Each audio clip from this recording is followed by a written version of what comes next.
Bienvenidos, esto es el Español Digital, la verdad sin complejos, como siempre, nuestro programa La Lupa. Y yo soy Paco Vendala. Y aquí tenemos aquí, pues a nuestro querido amigo, colaborador insigne de esta casa, investigador, historiador, y en sus ratos libres o cuando puede es abogado también, jurista de reconocido prestigio. Pepe, José, bueno, Pepe para los amigos, José Piñeiro Maceira. ¿Cómo estás, José? ¿Cómo andas? Bueno, me encuentro bien dentro de lo que cabe y bueno, tampoco hace falta tantas Sí, sí. ah, No, no. metáforas y tantos adjetivos, ¿eh? No, sí que hace falta porque, vamos a ver, nos has dedicado mucho tiempo, de tu tiempo muy ocupado, que lo sé yo, y además ha sido un placer y está siendo de verdad una maravilla encontrar no solamente tu libro, ahí lo tenemos, sino todo lo que nos estás diciendo y nos estás aclarando, porque muchas veces la palabra pues vale mil veces que cualquier otra cosa. ¿Eh? El libro está basado en una investigación de casi 20 años, Pepe. Eso no lo hace nadie y yo de verdad creo que es un libro de un antes y un después. Desvelas además una serie de documentos, porque no es que lo digas tú, que eso es lo importante muchas veces en la historia, lo dicen los documentos que tú has rescatado. Y eso es incuestionable, mal que le pese a muchos como ya sabemos que les está pesando. Vivimos en un tiempo de desmemoria, Pepe, y hace falta poner la verdad por delante, la verdad histórica, la verdad documentada. Y eso es lo que has hecho tú con este libro, el 18 de julio del 36 entre el mito y la realidad. No sé, Pepe, no son adjetivos, yo creo que sale del corazón, pero además sale de la verdad, de lo que yo he leído en el libro, ya va por la tercera vez, te lo digo sinceramente y no me canso. Vamos a seguir adelante porque hoy tenemos unos documentos también que tú has rescatado que estaban olvidados o ocultados o de alguna manera perdidos por a veces interesadamente y que de verdad pues son una maravilla. Hemos visto ya muchos. Yo creo que hay que seguir viéndolos. Bueno, Pepe, buenas tardes a todos de nuevo.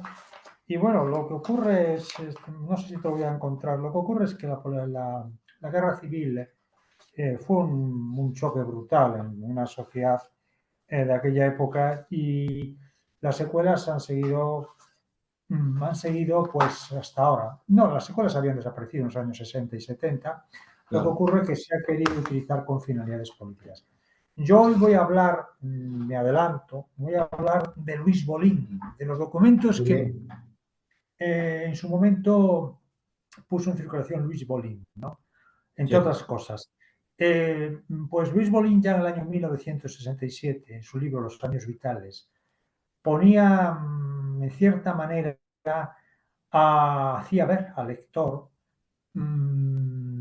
las manipulaciones que se habían utilizado de la guerra civil, ¿no? Y comentaba el caso de Koester. Koester, que fue un hombre del Partido Comunista y que consiguió pues venir a la España de Franco durante la guerra civil como corresponsal de un periódico más bien liberal de izquierdas, pero que no era socialista ni comunista, ¿no? claro. Y entonces comenta en su libro que Koester lo que seguía las indicaciones, curiosamente, de Willy Munizenberg, que era jefe del departamento de la Agriprop del Comité en Europa, ¿no? Y entonces Koester escribió un libro muy conocido que se llama Spanish Testament, Testamento Español, y que formó parte del Club de Libros Izquierdistas en Londres, ¿no? Y también otra serie de autores hablaron de esta, formaban parte de este comité de libros de tipo izquierdistas, ¿no? Cuando estos documentos, estos libros, o los manuscritos o libros, llegó a manos de Mutzenberg, que era el jefe de departamento de la Agitprop de propaganda del comité, es decir, agitación y propaganda del comité, fíjate lo que escribió, lo que dijo Mutzenberg, Billy Mutzenberg. Agarraba un puñado de páginas, las hojeaba y me gritaba: muy débil, demasiado objetivo, duro con ellos, hay que darles fuerte, decirle al mundo que aplastan a sus prisioneros con tanques, que le rocían de gasolina y los queman vivos, que el mundo se estremezca horrorizado, a la gente hay que meterle esto a martillazos, que despierten de una vez. Esto está publicado en la Ah, página 391, del fíjate. libro Los años vitales de Luis Bolín, que es un libro que, bueno, no sé cómo la gente no lo ha querido leer, pero dice cada cosa que impresiona y todavía estremece. Y que claro, nos viene esta especie de comentario de Luis Bolín, de comentario no, lo que comentaba, lo que aseguraba este miembro directivo del sistema de agitación y propaganda de la sí, Comiter, de la Tercera Internacional, de la Internacional Comunista, que controló prácticamente muchas de las cosas que ocurrieron durante la Guerra Civil y que estaba íntimamente relacionado con la ala más populosa y más importante del Partido Socialista, como era el ala de Largo Caballero, ¿no? claro. Pues esto hay que tenerlo presente. Y sin más, nos ponemos a hablar de lo que tú quieras, que yo creo que hay Muy mucho que bien. hablar hoy. Pues mira, vamos a ver, tú tenías aquí una serie de documentos, vamos a irlos poniendo poco a poco, si te parece, porque yo creo que son muy interesantes, son también de esos documentos que tú, y lo que yo quiero es que tú nos des una referencia y nos aclares estos documentos en qué consisten, porque son documentos que tú has rescatado de la noche de los tiempos, podríamos decir, y que son... Sí, lo dice el libro, este es un documento, como bien lo pone al principio, es una ponencia presentada a la Federación Local de Grupos Anarquistas de Barcelona, ¿no? Es del año 1965, enero de 1965, y es una asamblea que se celebra en Barcelona por los grupos anarquistas, en los cuales se diseña el plan de ataque revolucionario para crear un tipo de revolución. Es de tipo anarquista. En la CNT se crean unos grupos de preparación regionales y locales, de tal forma que se estudia todo, se estudia las industrias que pueden ser utilizadas para la guerra y para la paz, se estudia de las armas, se estudia además, un momentito, de las personas y los útiles y las armas que disponían por ciudades, por provincias, por barrios, todo para hacer una revolución, los enlaces, todo, ¿no? Y lógicamente lo más curioso es que se pone de manifiesto que los grupos locales de preparación tienen que suministrar información continuada a los grupos regionales para acordar el momento en el cual la atmósfera Claro, revolucionaria esté en su punto de ebullición para provocar, llevar a cabo la revolución. Incluso dice en uno de sus párrafos que hoy no se puede preparar una revolución sin preparación, no se puede llevar a cabo, como ocurría en el siglo XIX, que todos eran bullicios o alteraciones o altercados, pero sin una preparación previa. Y claro, curiosamente los anarquistas que han pasado como personas muy alocadas, aquí se ve que no, que sabían muy bien lo que hacían. De correcto. hecho, el libro de el libro de Rehuengo, que hemos hablado del señor Álvarez, el socialista, puso de manifiesto y confesó que ellos, cuando se dedicaron a conspirar y a preparar una revolución ya antes de 1964, se basaron en la forma que utilizaban los anarquistas para armar o organizar una revolución. Esto es Claro. del año de 1965 y además se complementa con un documento que yo inserto en el anexo documental que versa sobre lo que decía también por las mismas fechas este Mauricio Carlavilla, que era un comiseo, Maravilla. que fue un policía muy importante en este sentido, ¿no? Claro. Fíjate que aquí hay un párrafo tremendo. Hoy lo leemos y de verdad te pone los pelos como escarpia. Dice, la revolución social no puede ser interpretada como un golpe de audacia al estilo del golpe de Estado de Jacobino. Dice, sino que será consecuencia y resultado del desenlace de una guerra civil inevitable y de duración imposible de prever. Luego, entonces, ellos estaban preparados para una guerra civil, Pepe. Y Sí, el aquí documento es claro y además esclarecedor, pero también los socialistas lo sabían, porque los socialistas no tenían mucha experiencia en armar una revolución, no eran como los comunistas o los anarquistas, pero ellos también sabían que sí iba a haber una guerra civil, esto lo publicó y lo comentó algunas veces Luis Araquistain, una guerra civil, lo que pasa es que los socialistas pensaban, en la sección de Lago Caballero, que podría tardar poco tiempo una guerra civil, que sí iba a una guerra ya, civil, eso estaba claro y evidente. ya. O sea que de alguna forma podríamos decir que ellos querían una guerra civil porque posiblemente pensaban, estaban preparados para ello, que le iban a ganar, ¿sí o no? Sí, aunque estos anarquistas sí, ellos pensaban que iban a ganar, para eso ellos estaban tratando de conformar un frente único, que todas las fuerzas revolucionarias estuvieran en un mismo haz para tener más fuerza en la ofensiva, en el ataque, en el golpe, para poder apoderarse del Estado y conseguir el triunfo de la revolución. Una revolución que Claro, no estaba fijada. Aquí se ve que en el anarquismo hablaba de una revolución, pero no fijaba los límites. En cambio, los comunistas sí sabían cómo se debía llevar a cabo una revolución porque la habían realizado y se había efectuado en la Unión claro. Soviética, en la antigua Rusia. Claro, lo hemos socialista. visto no solamente el Partido Comunista, sino el Partido Socialista Obrero Español del momento es un motor principal en esta revolución y en esta provocación de la guerra civil, ¿no? Sí, no, el Partido Socialista es el mayor responsable de la guerra civil. El Partido Socialista hay que ser objetivos. El Partido Socialista de Largo Caballero, pero que era la mayor parte, la mayor proporción del Partido Socialista era la que poseía Largo Caballero. Poseía la UGT, las juventudes socialistas que eran muy populosas y estaban armadas, miles de jóvenes.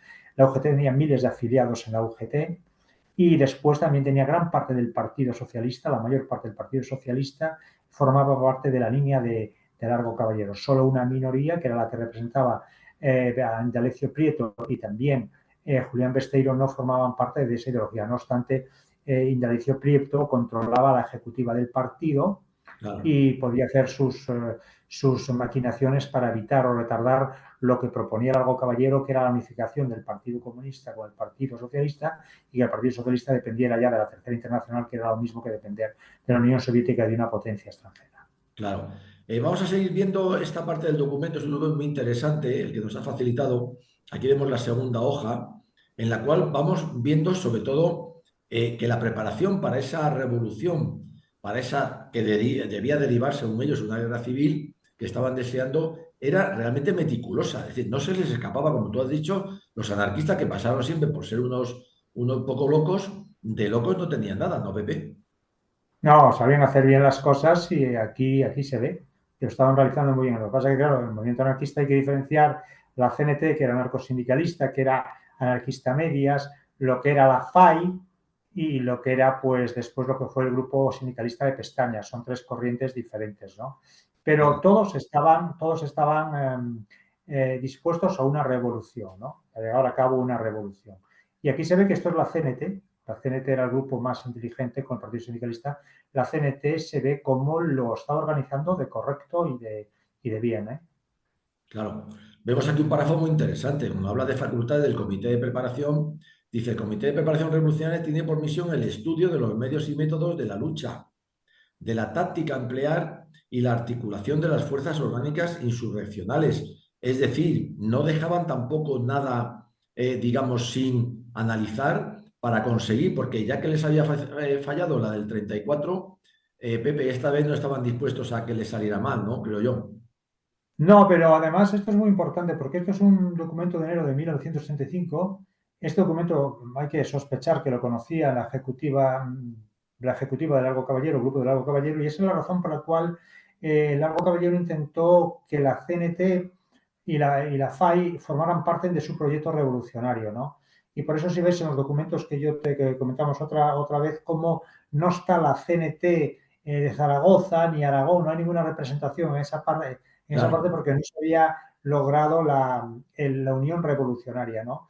Y lo que ocurrió fue que en el Congreso de la CNT de 1966, celebrado en Zaragoza, la CNT dijo que sí, que estaba dispuesto a unirse con la UGT para llevar a cabo una revolución, pero que esa revolución tenía que ser apolítica, es decir, que no dependiera de ningún partido. Y Claro, naturalmente lo que le estaba proponiendo Lago Caballero era que dependiese no solo del Partido Socialista, sino de la Tercera Internacional y de la Unión Soviética. Y claro, eso fue una de las razones por las cuales pues hubo ahí una especie de retraso que aprovecharon muy bien los militares que estaban conspirando para suplevarse, porque los militares, lo que estaban haciendo los anarquistas y lo que estaban haciendo los socialistas, tenían perfecto conocimiento de ello gracias a su sistema de información. claro. Servicio de información. Es muy importante lo que acabas de decir, Pepe. Es decir, el Servicio de Información Militar, distribuido en sus capitanías generales, como es normal en los Estados Mayores, tenía información de esta preparación. Luego, entonces, de alguna forma, el alzamiento va a madrugar porque sabe que hay otros que, desde luego, van a despertar, ¿sí o no? Sí, pero hay otra cosa muy importante que a mí me gustaría leer, que el Claro. mismo, que el mismo gobierno del Frente Popular sabía que se estaba preparando la revolución. Ah, Yo en la última parte del capítulo dedicado al estudio de los documentos, pongo de manifiesto, transcribo unos documentos que provienen del embajador alemán que manda ya, al Ministerio de Asuntos Exteriores alemán, donde se pone de manifiesto que ya en la primavera de 1936, y ya con el inicio del verano, el gobierno del Frente Popular tiene conocimiento de que estaba preparando una revolución y además consideraba que el ejército que cifraba sus posibilidades en que el ejército se levantase unido contra el intento revolucionario. Yo creo que esto es importante que se sepa, porque además esto no lo dice ninguna persona, digamos, franquista, lo escribe en su tesis doctoral Ángel Viñas, y lo publicó en el año 1974 en el libro la Alemania nazi el 18 de julio. Entonces yo creo que son unos documentos clarísimos. Además, son unos documentos que se deben comentar porque, fíjate, dice, por ejemplo, en marzo de 1936, lo que pone en manifiesto el embajador alemán en la información, el informe que manda al Ministerio de Asuntos Exteriores alemán es: queda por saber si el ejército bastará para aplastar una revolución general en el caso de que el gobierno se decidiera a utilizarlo. En resumen, puede decirse que si bien la situación en las últimas semanas se ha tranquilizado hacia el exterior, no por ello la radicalización ha dejado de hacer progreso. Si bien el gobierno está alerta y dispuesto, al parecer, a luchar contra el comunismo, el establecimiento de un sistema soviético en España es algo que por los vistos finales de marzo de 1966, es decir, el gobierno sabía que estaba probando una revolución y además que iba a utilizar el ejército para paralizarlo. Esto tiene que ser muy claro. Porque además esto es un informe que hace el embajador alemán, que manda al Ministerio de Asuntos Exteriores o al Estado alemán, para que sepa lo que estaba ocurriendo. Después se pone de manifiesto lo de Largo Caballero, que se ha radicalizado, y pone de manifiesto que el gobierno basa su esperanza en la posibilidad de una división, es decir, una división del Partido Socialista. Es decir, que queden por un lado los que son seguidores de Alcide Prieto y por otro que Largo Caballero. Que Largo Caballero está dispuesto a llegar a una revolución de tipo soviético y además que lo está propagando y lo está pronunciando por toda España, lo estaba diciendo. Claro. Y después, muy importante, lo que dice curiosamente en el 17 de mayo, el 8 de junio de 1966, que dice lo siguiente. Se habla de inmediatas revueltas militares y un previsto golpe de Estado. Traslado con todas las reservas estos planes, los cuales dan, sin embargo, una idea del ambiente de desesperación que reina. El gobierno parece estar informado en líneas generales. No se cree en el peligro de un golpe militar generalizado y existe el convencimiento en el gobierno de que el ejército, en el caso de un golpe de Estado de las izquierdas, se levantará unido. Esto es muy importante que se sepa. Tiene fecha de 8 de junio de 1936. Es un despacho del Ministerio de la Embajada Alemana. Esto es importantísimo. Es decir, el gobierno del Frente Popular era un gobierno de hazaña, burgués. Ninguna persona socialista, ni comunista, ni anarquista estaba en el gobierno. Tiene conocimiento de que se estaba organizando una revolución de tipo proletario, revolucionario en España de extrema izquierda, lo sabe. Y además quería pararlo. Quería pararlo porque estaba el documento, quería pararlo. Y que el ejército fuera quien lo parase. Sí. Es importantísimo, vamos. Es una cosa que no se había oído nunca, Pepe. Claro. Bueno, pues esto quien lo escribe es Ángel Viñas. Sí. Transcribe a lo mejor Ángel Viñas no comenta. Esto es lo que transcribe Ángel Viñas. Claro. En su anexo documental. Yo creo que es su anexo documental. El libro se publicó en el año 1964, que es el 18, la Alemania nazi, el 18 de junio. Sigo.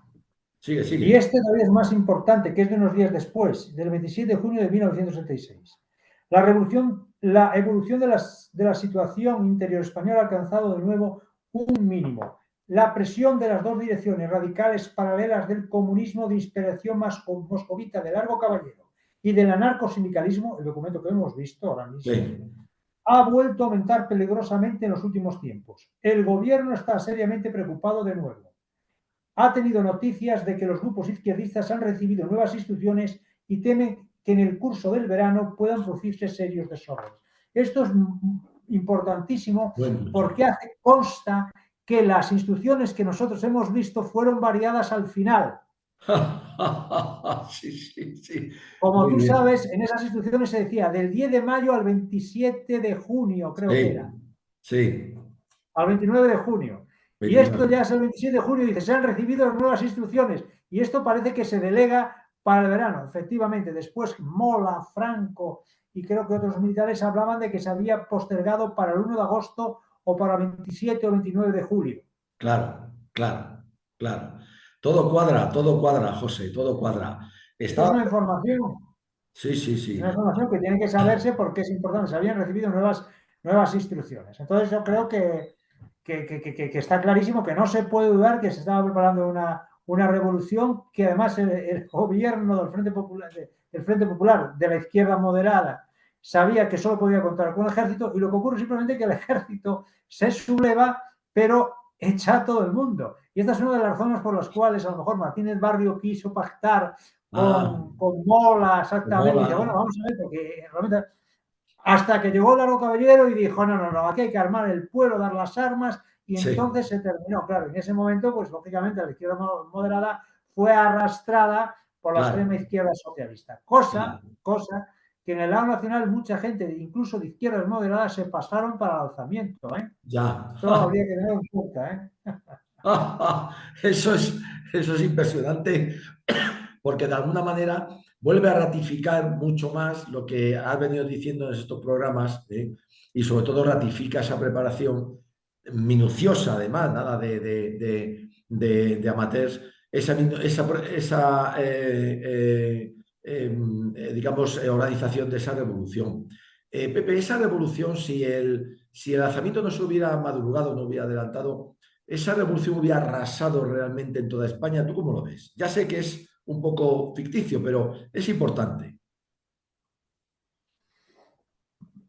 Hombre, la revolución hubiera cogido posiblemente todas las grandes, si lo vemos como ocurrió lo del 18 de julio, hubiera triunfado la revolución en las grandes ciudades, ¿no? Que eran las que Ya, tenían la potencia industrial. Entonces hubiera quedado a lo mejor como zonas que fueran opuestas a la revolución, las zonas agrícolas, que fue la zona nacional la más pobre. Las cosas son como claro. son.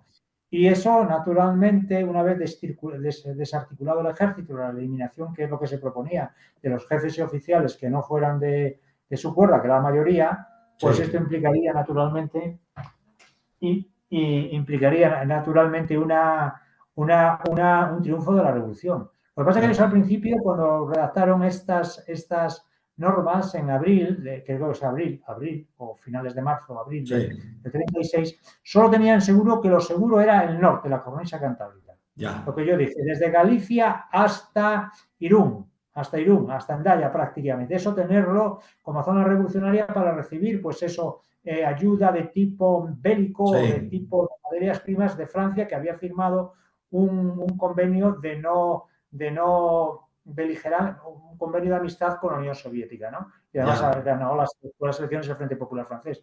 Entonces, eso es lo que sucede, ¿no? claro, claro. Pepe, nos has facilitado un documento muy interesante, porque, bueno, como todos, pero este es un testimonio de una persona, vamos a decir ahora el nombre, providencial para los conocimientos históricos, que es nada más y nada menos que Félix Slayer. ¿Qué nos puedes decir de este testimonio que presta él directamente y que firma de su puño y letra? Bueno, esto es un documento del año 41, mejor es que lo vea, no sé, sí, se ve ahí, bien. Lo más importante de este documento, súbelo un poco, es del año 41, y es la declaración que hace bajo juramento, creo que es bajo juramento, ¿no? Hace bajo juramento Sí, en la causa general en el año 1941. Todos sabemos que Sayer era pues el que se encargó de la embajada de Noruega durante la guerra civil, ¿no? Y además que ya, hizo una labor bastante encomiable en favor de los perseguidos, ¿no? claro, Ahí hay algo terrible que se dice. Y lo más grave que se ha dicho de la guerra civil, y está durmiendo, pues lógicamente, en el sueño de los justos en la causa general. En ese documento se hace constar que Pérez Triviño, que era el embajador de México en España, le confiesa a Sayer que, a ver un que ha segundo. leído un contrato, un convenio entre el embajador ruso Rosenberg y el presidente por entonces del gobierno rojo, que era Largo Caballero, después de septiembre, de principios de septiembre de 1936, en el cual Largo Caballero, en el contrato, España cede a la Unión Soviética toda su soberanía. Ya, te lo pongo otra vez. Aquí está,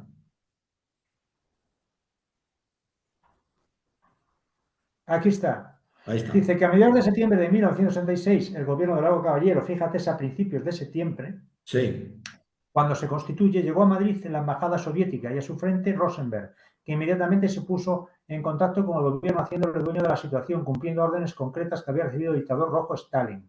pudiendo enterarse el declarante que el embajador de México, señor Pérez, pudiendo enterarse el declarante por el embajador de México, señor Pérez Triviño, que Rosenberg, en nombre del gobierno de Moscú, había firmado un tratado con Largo Caballero que representaba al gobierno rojo y en el cual, a cambio de la ayuda rusa, España enajenaba su soberanía, tratado que había leído el señor Triviño. Esto es gravísimo. Gravísimo, sí señor, sí señor, sí señor. O sea, es la entrega de España a la Unión A una Soviética, potencia pero extranjera.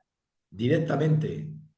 Es Yo tremendo. de Pérez Triviño no tengo ninguna duda, porque Pérez Triviño había sido un general de la Revolución Mexicana, de la facción pues, de Pancho Villa y de todos los generales revolucionarios, y llegó a ser general después y fue nombrado aquí, pues fue nombrado embajador de México, que siempre fue una potencia que se alió con el Frente Popular, con la España del Frente Popular Claro, y del Bando Rojo. Y Pérez Triviño, después sabemos que la hija de Pérez Triviño ha escrito un libro reciente en México sobre la ayuda que Pérez Triviño prestó a muchos españoles que se refugiaron en la Embajada de México para eludir la persecución de las milicias y de las chicas del Frente Popular. claro, claro, claro, claro, Pero Pérez Triviño era una persona que venía de la Revolución de México como uno de los generales revolucionarios. Y claro. lo que aquí da fe es algo terrible. Más Bueno, aún, en el libro de Luis Bolín que hemos sí. comentado, hay un anejo documental.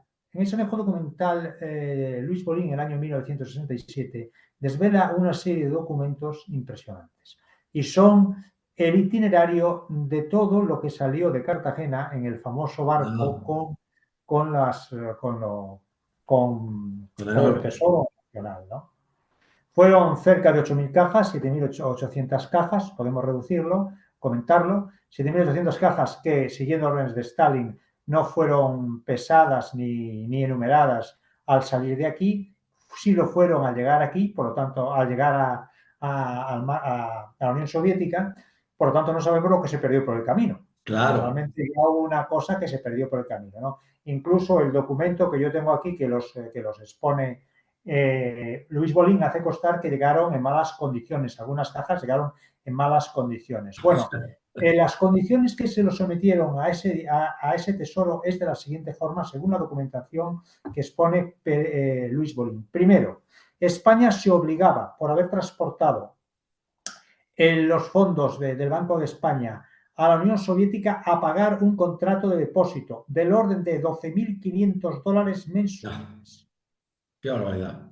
Aparte de eso, España tenía que pagar, como banco que era, porque se puso a disposición del Banco del Estado de la Unión Soviética, pues lo que lo que exigen los bancos a cualquier cliente, comisiones bancarias, gastos, tal y cual, ¿no? Entonces, incluso, tú fíjate hasta dónde se rebajaron los dirigentes republicanos. El comisario, el ministro de Hacienda de la Unión Soviética, se Sí. llamaba el comisario de Hacienda, pues vendió 10 toneladas de oro, se las vendió al Banco del Estado de la Unión Soviética, y de ahí, lógicamente, una vez vendido el oro, Sí, vendido esas 10 toneladas de oro, pues claro. lógicamente con eso se pagaron los gastos de transporte, de fletes, de ir desde aquí hasta allá, Ya. y también se hacía constar que se perdía, como esos millones eran monedas, Sí, se refundieron en metales preciosos, en oro, y siempre ya. se pierde una cantidad de oro. De Claro. esa pérdida respondía España, no la Unión Soviética. Y Fíjate. después, lógicamente, aquí vienen las cuentas de lo que se tuvo que pagar, es decir, de los bancos que se tenía que pagar automáticamente a compañías comerciales, estas rusas, Sí, soviéticas, tenía que sí. pagarle de esa cantidad de lo que quedaba depositado, tenía que pagarse mensualmente o en función de todo lo que venía para acá, es decir, Ah, de fíjate. víveres y todo. Es decir, eso fue realmente algo, pues vamos a ver, se malogró todo ese, fue una Claro, cosa horrible, desde luego. claro. Pero eso está documentado en el libro de Luis Bolín, con documentos, como puedes ver, que te los puedo enseñar. Aquí tienes uno, ¿lo ves? Este es un documento que aparece en el libro de Luis Bolín, ¿lo ves, no? Sí, sí, sí, sí, Ves sí. el encabezado, que está incluso en lenguaje ruso, y después que está en inglés. yo no sé cómo Luis Bolín sido con estos documentos, no sé si se os pasó el IMI 5 o el IMI 6, pero este lo ha publicado, incluso el acta, se publica curiosamente, el acta redactado en francés, lenguaje Sí, sí, diplomático, sí. el acta de recepción, ¿no? Que Sí, bueno, sí. no solo había oro aquí, es que yo me entero ahora, te lo puedo leer, no solo había oro, Sí, sino hombre. había dinero en metálico, para que tú Ya. sepas, había pues, había muchísimo, vamos, había, te lo voy a decir porque está aquí traducido, fíjate, en pesetas, mira, 7.800 cajas contenían en total, Joder. escucha, 7.300 13.275.200 pesetas en peso de la acción. En francos franceses, 294 millones. En dólares americanos, 136 millones. En marcos alemanes, 400.000 marcos. En libras extranjeras, 10 millones de libras. En francos belgas, 4 millones. En liras italianas, 3 millones. En escudos portugueses, 19 millones. En piezas portuguesas antiguas, bueno, después viene rublos rusos, 75.000. Francos austriacos, pesos mexicanos, pesos argentinos, pesos chilenos, florines holandeses, francos suizos, 64 lingotes de oro con un peso total de aleación de 792.000 gramos y virutas de oro. Entonces, fíjate, José, te quiero hacer una última pregunta. Vamos a ver, porque es un tema muy interesante y es un tema del que yo quiero tu opinión. Después de la guerra o al final de la guerra se encargó y se hizo un informe muy interesante sobre la viabilidad, la legitimidad, perdón, legalidad de los poderes actuantes del 18 de julio, gobierno y demás. ¿Tú qué opinas? ¿Qué nos puedes decir de esto? bueno, yo lo que tengo que decir que esto fue una idea yo creo que es de finales de diciembre de 1968, por el cual se crea una comisión para estudiar por juristas expertos si el gobierno del Frente Popular había sido legal, legítimo o no. Legal sí había sido, Claro. porque lógicamente utilizó la Gaceta de la República, lo que hoy es el boletín oficial del Estado, ¿no? Pero legítimo es que es una cosa diferente. Hay que diferenciar lo que es la legitimidad de la legalidad. La Ah, legitimidad es la base de la legalidad. Si una cosa va, es decir, puede ocurrir que una cosa sea legal y sea ilegítima, ¿no? claro, Y puede ser que lo que tiene que ser correcto desde el punto de vista del derecho natural es que la legalidad se corresponda con una legitimidad, ¿no? claro. Y desde el derecho político, incluso desde el derecho natural, desde las corrientes naturalistas, siempre se ha diferenciado entre legitimidad de origen y legitimidad de ejercicio. Ya, Legitimidad de origen es cuando un gobierno es legítimo porque la llegada al poder ha sido legítimo.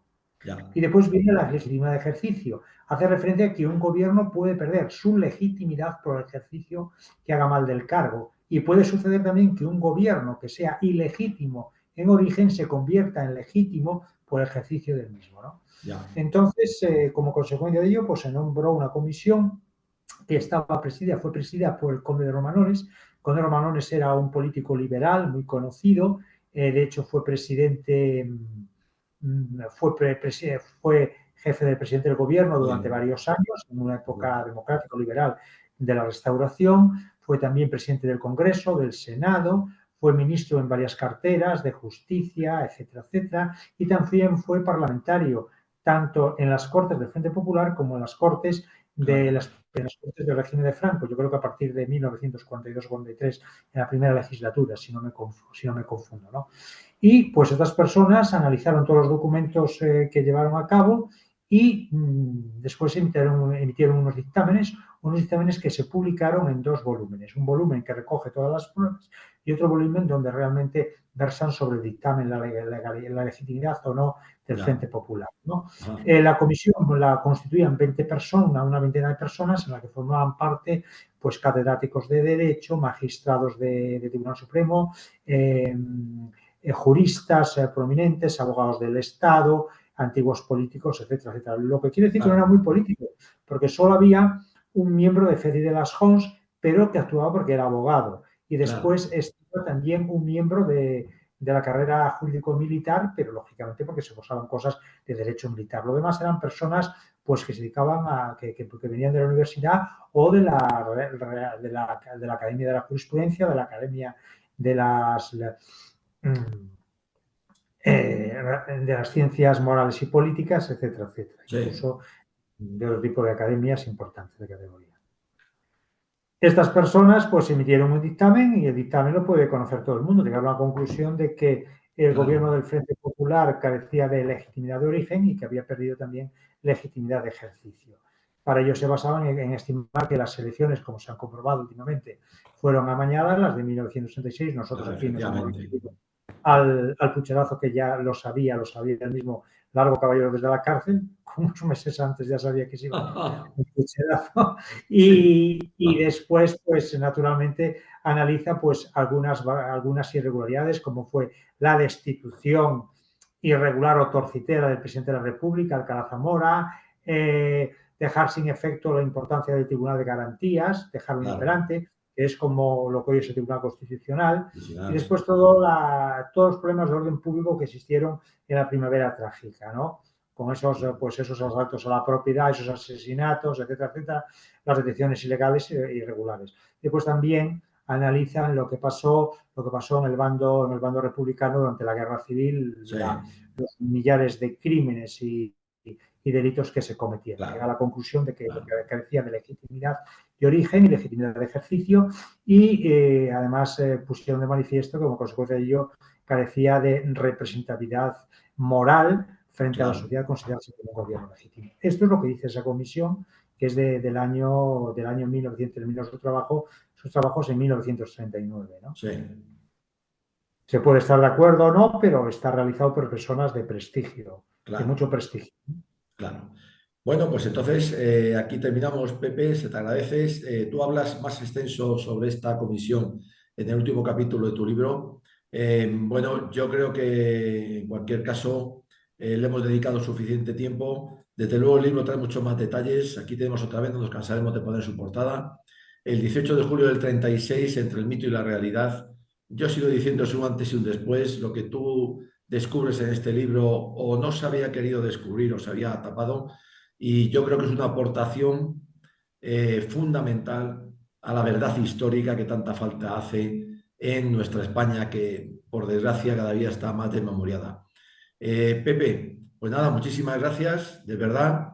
Nos quedamos con todas tus intervenciones, todos tus vídeos, con tu investigación, con tu libro y bueno, pues ánimo porque ya sabemos que estás metido, no paras, en otros embarcaderos y bueno, te deseamos la misma suerte y que cuando salgan adelante, aquí te esperamos para que nos des cuenta de ellos, nos los expliques, nos los desveles y podamos disfrutar con lo que nos dices y con todo lo que nos aportas. Pues nada, Pepe, muchísimas gracias. Sí, yo gracias a todos y decir lo que ya reiterar, lo que ya os he comentado alguna vez, que yo el libro está dedicado a todas las personas que sufrieron persecución Sí, señor. durante durante el Sí, siglo sí. XX en España por los mismos políticos y sociales. Muy bien. Porque Muchas nosotros gracias no a todos por somos, haber atendido no, hombre, a mis ideas. a ti, Pepe, nosotros no somos como ellos. Nos distinguimos en muchas cosas. En esta, que te honra en dedicar ese libro a todos aquellos que de una u otra manera, por una u otra causa, de una u otra forma, pues sufrieron lo que ninguno deseamos para nadie, que es un mal como puede ser una guerra, independientemente de sus justificaciones o sus consecuencias. Bien. Pues nada, Pepe, muchísimas gracias, de verdad, un fuerte abrazo y aquí te esperamos para cuando tu próximo libro esté ya publicado, porque, hombre, no, nos tienes que dar a un privilegio, a una exclusiva. ¿De acuerdo? Un abrazo muy fuerte. Bueno, lo tendré en cuenta. Muchas Muy gracias a bien, todos. muy bien, hombre. Un abrazo muy fuerte.